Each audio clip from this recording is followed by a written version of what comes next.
Hello, Lexi and Dylan. I got this book called The Way Home for Wolf by Rachel Bright and Jim Field. So let's see what this one's all about, huh?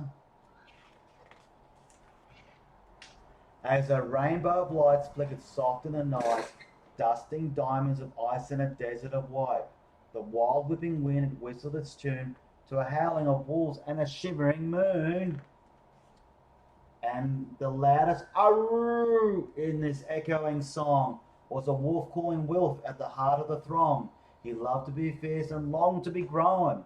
He liked to try everything all on his own. Look at me, I am big, I am tough, he would growl, whilst he showed off his strength and practiced his prowl. One night it was time for the wolves to move on. New folks had moved in, and their shelter was gone. So they left right away to find a new cave. They have to walk far, and they'd have to be brave. Let's go, shouted Wolf. I'm ready to lead. You're too small, laughed the wolves. It's an elder we need. One day they advised you a guide from the front, I suppose, muttered Wolf with a hunt and a grunt.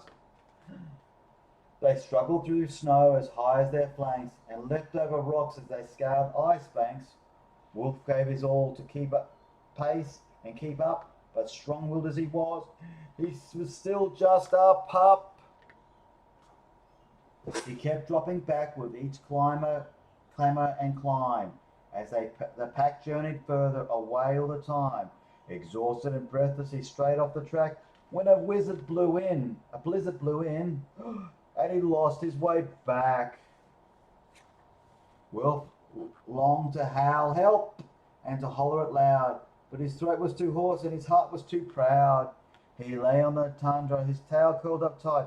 A blanket of stars was his bed for the night. Until...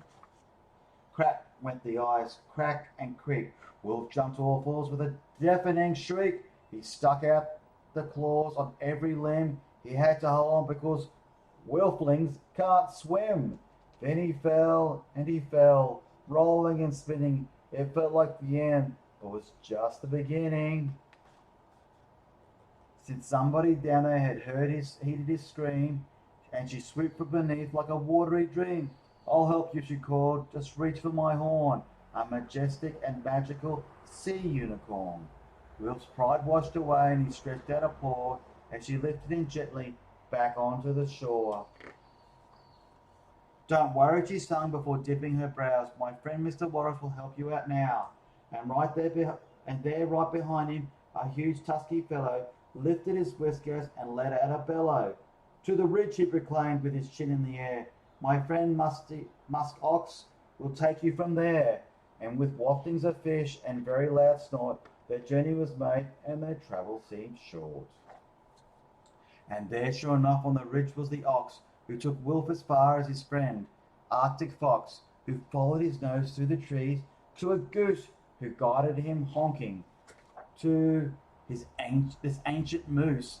The moose knew the wilds like no other soul. He was steady and true in pursuit of their goal, and as twilight closed in, Moose sang out a call to a fluttering, tiny fluff ball, a bear moth who showed Wolf the rest of the way to the place where this wolfing most wanted to stay.